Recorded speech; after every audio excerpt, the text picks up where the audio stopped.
അപ്പം മാഷ് ദേഷ്യപ്പെട്ടാലും എടാ ഇത്രയും വിളിച്ചാൽ മതി. നമ്മളവിടെ അപ്പം വിറയ്ക്കും. ഇതെല്ലാം നമ്മൾ കണ്ടും കേട്ടും ഇവരുടെയൊക്കെ ഓരോ സംഭവങ്ങളും മനസ്സിൽ കിടക്കാണല്ലോ. ഉം. അതുകൊണ്ട് ഇവരെ കുറിച്ചൊക്കെ സംസാരിക്കുന്ന സമയത്ത് നമ്മൾ കൂട്ടുകാരുടെ ഇടയിൽ നിന്നോ അല്ലെങ്കിൽ ഏതെങ്കിലും അങ്ങനെയുള്ള സാഹചര്യത്തിൽ സംസാരിക്കുമ്പോൾ അവരൊരു കാര്യം പറയുമ്പോൾ അവരുടെ ശൈലിയിൽ ഞാൻ പറയുന്നെന്നുള്ളതേ ഉള്ളൂ. അല്ലാതെ ഒരിക്കലും അവരോടുള്ള എല്ലാ സ്നേഹ ബഹുമാനങ്ങളോടും കൂടി തന്നെയാണ് ഇത് പറയുന്നത് പലപ്പോഴും. ദേവരാജൻ മാസ്റ്ററുടെ ഒരുപാട് കഥകളുണ്ട് രസമുള്ള. ഉം. മാസ്റ്ററെ കാണാൻ വേണ്ടി ഒരാൾ പണ്ട് വീട്ടിലേക്ക് ചെന്നു ഉം. എന്ന് പറയുന്നത്. അപ്പോൾ ചെന്നപ്പോൾ മാസ്റ്റർ അവിടെ സിറ്റ് ഔട്ടിൽ ഇരിക്കുകയാണ്. അപ്പോൾ ഒരാൾ ദൂരെ നിന്ന് നടന്നു വരുന്നു. നടന്നു വരുന്ന ആൾ ഈ കാല് മണ്ണിൽ പതിയുന്ന ശബ്ദം പോലും കേൾക്കരുതെന്നുള്ള ഭാവത്തിലാണ് നടക്കുന്നത്. ഉം. അമിത വിനയം എന്ന് പറഞ്ഞാൽ പോരാ, അത്ര ഇങ്ങനെ താഴ്ന്നു കേണാ വരുന്നത്. വന്നിട്ട് മതിലിൻ്റെ അവിടെ നിന്ന് സൈഡിൽ കൂടെ വന്ന് ഗേറ്റിൻ്റെ അവിടെ വന്നിട്ട് ഇങ്ങനെ ആരും അറിയാതെ ഇങ്ങനെ പതുക്കെ ശബ്ദം ഉണ്ടാക്കാതെ ഓടാമ്പൽ എടുക്കുന്നു. എന്നിട്ട് പതുക്കെ തള്ളി തുറന്നിട്ട് ഇങ്ങനെ അവിടുന്ന് കുനിഞ്ഞ് വരിക. അപ്പം മാസ്റ്റർ വിട്ടിരുന്നോണ്ട് പൊക്കോ. അപ്പോൾ ഇവിടെ വേറെ ആരോ ഉണ്ട്, നീ പൊക്കോ നീ പൊക്കോ പൊക്കോ. അപ്പം എന്തിനാ ഒരാൾ വരുന്ന ആൾ എന്തിനാ വരുന്നതെന്നൊന്നും അറിയില്ല. അപ്പോൾ മറ്റേ ആൾ ചോദിച്ചു എന്താ മാസ്റ്ററെ പറഞ്ഞത്? വിനയം കണ്ട അറിഞ്ഞൂടെ പാട്ടുകാരനാണ്. ഓ അങ്ങനെയാണ്. അല്ലെ അത്രയും വിനയത്തിന്റെ ആവശ്യമില്ലല്ലോ ഒരാളെ സമീപിക്കുമ്പോൾ. വളരെ സ്ട്രെയിറ്റ് മാസ്റ്റർ അങ്ങനെ ആയിരുന്നു കേട്ടോ. മാസ്റ്റർക്ക് അമിത വിനയം ഇഷ്ടമല്ല. ഈ എന്തെങ്കിലും കുറുക്ക് വഴിയിലൂടെ അവിടെ ചെല്ലുന്നതൊന്നും ഇഷ്ടമല്ല. നേരിട്ട് ഒരാളെ ചെന്നിട്ട് ഇപ്പോൾ രജനീഷ് ചന്ദ്ര മാസ്റ്റർ, ഞാൻ രജനീഷ് മാസ്റ്റർ പാട്ടുകളൊക്കെ കേൾക്കുന്നയാളാണ്, ഈ മാസ്റ്ററോട് സംസാരിക്കും, ഇരിക്കും, വളരെ സുഖമായിട്ട് അവിടെ ഇരുന്ന് സംസാരിക്കും. എത്ര സമയം വേണമെങ്കിലും രജനീഷിനോട് സംസാരിക്കാൻ മാസ്റ്റർക്ക് ഒരു മടി ഉണ്ടാവില്ല. പക്ഷേ അവിടെ ചെന്ന് സൈഡിലൊക്കെ തലയൊക്കെ ചൊറിഞ്ഞ് പക്ഷേ എന്നൊക്കെ പറഞ്ഞാൽ അങ്ങനെ നിന്ന് ഞാൻ ഗെറ്റ് ഔട്ടാണ്. വിദ്യാരംഭ മാസ്റ്ററുടെ ഒരു കഥ എന്ന് പറഞ്ഞത്, ഒരു പാട്ടുകാരൻ ഇങ്ങനെ സ്റ്റേജിലേക്ക് പാടാൻ വരികയാണ്, ഗാനമേള തുടങ്ങാൻ പോകുന്നു. മാസ്റ്റർ മുന്നിങ്ങനെ അക്ഷമനായിട്ടിരിക്കുകയാണ്. ഇപ്പം തുടങ്ങുന്നുമില്ല. മാസ്റ്റർ തിരക്കാണ്, എപ്പോഴും ഇങ്ങനെ ബിസിയായിട്ട് ഓടി നടക്കുന്ന ആളാണ്. മാസ്റ്റർ ഇങ്ങനെ അസ്വസ്ഥനാകുന്നു, ഇത് തുടങ്ങുന്നില്ല. അപ്പോൾ പുറകിൽ നിന്നൊരു പാട്ടുകാരൻ നടന്നു വരിക, നല്ല ഡ്രസ്സ് ചെയ്തിട്ടുണ്ട്, നല്ല ഭംഗിയായിട്ട് നടന്നു വരുന്നു. ഫ്രണ്ടിൽ കൊണ്ടുവന്ന് നൊട്ടേഷൻ സ്റ്റാൻഡ് വയ്ക്കുന്നു, ബുക്ക് കൊണ്ടുവന്ന് വെച്ചു, മൈക്കൊക്കെ എടുത്തിട്ട് നിൽക്കുന്നു. അപ്പം മാസ്റ്റർ വിടുന്ന അടുത്ത ആളോട്, ഇതുവരെ എല്ലാം അസലായി, ഇനിയാ പ്രശ്നം, അത് പാടുന്നതാണ് പ്രശ്നം. ഇത്ര നേരം എല്ലാം ഗംഭീരമായി, വേഷം കൊള്ളാം, ആ നടന്ന് വരവ് കൊള്ളാം, എല്ലാം കൊള്ളാം, പക്ഷെ പാട്ട് തുടങ്ങുമ്പോൾ പിന്നെ അങ്ങോട്ട് പ്രശ്നം എന്നുള്ള അല്ല. ഇതുപോലുള്ള കാര്യങ്ങളൊക്കെ പലപ്പോഴും മാസ്റ്റർ അടുത്തറിയാവുന്നവർക്ക് അതിനകത്തുള്ള ഒരു ഹ്യൂമർ പിടിയിട്ടുള്ളൂ. അതാണ് ഒരു കുഴപ്പമെന്ന് പറയുന്നത്. അത് കുഴപ്പമില്ല, നമുക്ക് നീ പാട്ട് പാടാം. ചെമ്പകപ്പൂങ്കാട്ടിലെ ചിത്രമണി പൊയ്കയിൽ കണ്ടു ഞാൻ നിന്നെ ചിന്താമരേ, എൻ്റെ കരൾ കുമ്പിളിൻ ചാറ്റുമഴച്ചോലയിൽ വന്നു പൂത്തുലഞ്ഞിടുമോ ചൊല്ലാതിരേ ചിന്താമരേ.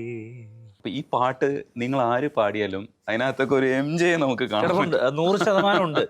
അത് മാത്രമല്ല, ജയൻ ചേട്ടൻ, ഞാൻ നേരത്തെ പറഞ്ഞ പോലെ ജയൻ ചേട്ടൻ്റെ ഒരു സങ്കല്പം, അദ്ദേഹം ഓരോ പാട്ടിനെയും സമീപിക്കുന്നത് വളരെ പേഴ്സണലൈസ് ചെയ്തിട്ടാണ്. അദ്ദേഹത്തിൻ്റെ ഉള്ളിൽ നിന്ന് തന്നെയാണ്, അദ്ദേഹം എന്ന പാട്ടുകാരൻ തന്നെയാണ് ഈ പാട്ടുകളിൽ എപ്പോഴും മുന്നിൽ നിൽക്കുന്നത്.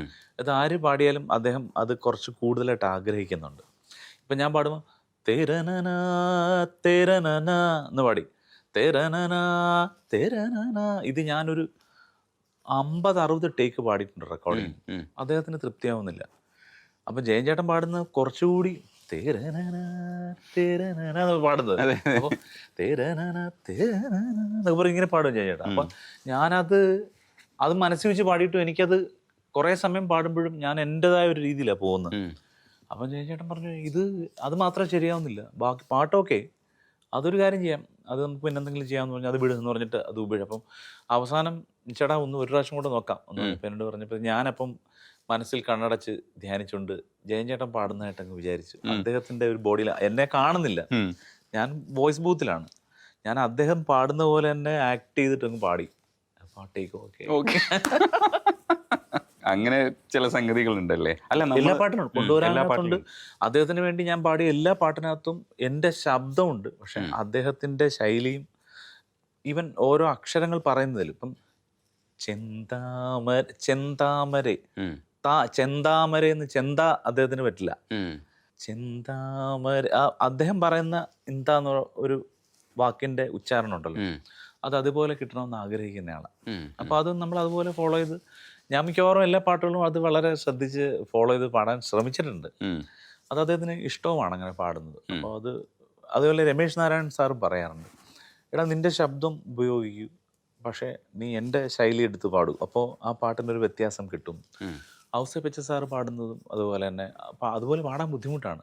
ഔസേപ്പച്ച സാറിൻ്റെ പാട്ടുകൾ പാടുമ്പോൾ എപ്പോഴും ശ്രദ്ധിച്ചാൽ അറിയാം, പല പാട്ടുകളിലും യേശുദാസ് സാറൊക്കെ പാടിയ പാട്ടുകളിലൊക്കെ തന്നെയും ഔസേപ്പച്ചൻ സാറിൻ്റെതായ ഒരു മധുരമുണ്ട് അതിനകത്ത്. അദ്ദേഹത്തിൻ്റെ ഒരു ഷുഗർ കോട്ടിങ് പരിപാടിയുണ്ട് പാട്ടുകളിൽ. അത് നമ്മൾ പാടുമ്പോൾ കൊണ്ടുവന്നു കഴിഞ്ഞാൽ അദ്ദേഹത്തിന് കൂടുതൽ ഇഷ്ടമാണ്. അപ്പം അതുകൊണ്ട് ഞാൻ എപ്പോഴും അങ്ങനെ ശ്രമിക്കാറുണ്ട്.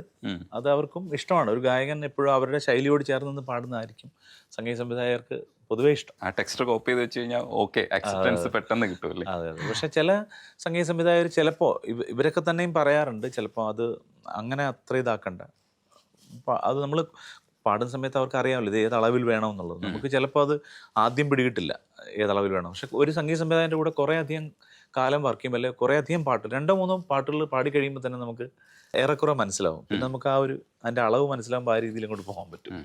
ഇപ്പോഴും മിമിക്രി കയ്യിലുള്ളതുകൊണ്ടായിരിക്കാം ഈ എവിടെ ചെന്നാലും ഒരു കൂട്ടം ആൾക്കാർ ചുറ്റും കാണും സുധീവേട്ടനെ കേൾക്കാൻ വേണ്ടിയിട്ട്. അത് ഭയങ്കര രസമുള്ളൊരു പരിപാടിയല്ലേ? നമ്മൾ പാട്ടിനപ്പുറത്തേക്ക്, നമ്മളൊരു പാട്ടുകാരനാണ്, പലരും പാട്ട് കേൾക്കാനൊക്കെ വരും, പക്ഷെ അതിനപ്പുറത്തേക്ക് സുധീവേട്ടൻ്റെ ചുറ്റും പാട്ടുകാർ തന്നെ വന്നിരിക്കുന്നത് ശരിക്കും ഈ കഥകൾ കേൾക്കാൻ വേണ്ടി. അത് പലപ്പോഴും നമ്മളെ ഈ പ്രോഗ്രാം കഴിഞ്ഞിട്ട്, ഞങ്ങൾ ഈ മൾട്ടി സിംഗേഴ്സ് വരുന്ന പരിപാടിക്ക് ഇത് സംഭവിക്കുന്നത് കൂടുതൽ പ്രോഗ്രാം കഴിഞ്ഞിട്ടാണ് ശരിക്കുള്ള പ്രോഗ്രാം. അപ്പോൾ നമുക്ക് തോന്നുന്നു ഇത് അവിടെ പറഞ്ഞിരുന്നെങ്കിൽ. സ്റ്റേജിൽ ഞാൻ കുറച്ചുകൂടെ റിലാക്സ്ഡ് ആണ്. സ്റ്റേജിലൊക്കെ നിൽക്കുമ്പോൾ ഞാൻ കുറച്ചുകൂടെ ആളുകളുമായിട്ട് കമ്മ്യൂണിക്കേറ്റ് ചെയ്തല്ലേ, സംസാരിച്ച് കൂടുതൽ ആർട്ടിസ്റ്റുകളോടൊക്കെ വളരെ ഹാപ്പി ആയിട്ട് ചിരിച്ച് പെരുമാറുന്ന ഒരു രീതി വന്നിട്ട് അധിക കാലമൊന്നും ആയിട്ടില്ല.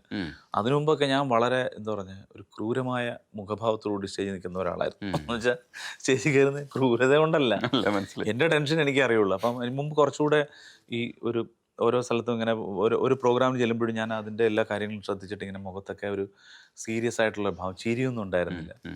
ബാക്ക് സ്റ്റേജിലാണെങ്കിലോ പ്രോഗ്രാമിന് മുമ്പാണ് ശേഷമാണെങ്കിൽ ഭയങ്കര ചിരിയും അലമ്പോ. അപ്പോൾ എൻ്റെ ഫ്രണ്ട്സ് ആയിട്ടുള്ളവർ തന്നെ പറയും, അല്ല എൻ്റെ വീട്ടിൽ നിന്ന് ഉള്ളവരൊക്കെ പറയും, എന്തിനാണ് സ്റ്റേജിൽ മാത്രം ഇത്ര സീരിയസ് ആവുന്നത്?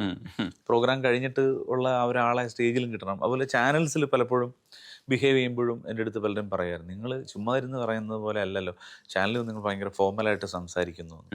പിന്നെ ഞാനത് മാറ്റി. ഇപ്പം ഞാൻ വളരെ നമ്മൾ തമ്മിൽ സംസാരിക്കുന്ന പോലെ തന്നെയാണ് ചാനലിലാണെങ്കിലും എവിടെയാണെങ്കിലും സംസാരിക്കുന്നതും പെരുമാറുന്നതും. അങ്ങനെ വന്നപ്പോഴത്തേക്ക് എല്ലാവർക്കും ഇഷ്ടം ചിരിക്കാനും സന്തോഷിക്കാനുമാണ്, എവിടെ പോയാലും, സ്റ്റേജിലാണെങ്കിലും അതെ, അല്ലാതിരിക്കുമ്പോഴാണെങ്കിലും. അപ്പം നമുക്ക് ബാക്ക് സ്റ്റേജിൽ സംഭവിക്കുന്നത് വെച്ച് കഴിഞ്ഞാൽ ഈ പ്രോഗ്രാമിന് മുമ്പൊക്കെ നമ്മൾ എന്തെങ്കിലും ഇതുപോലുള്ള മ്യൂസിക്കലായ തമാശകൾ സംഭവിക്കും. പ്രോഗ്രാം കഴിഞ്ഞിട്ടാവും പിന്നെ എല്ലാത്തരം തമാശകളും ആവും.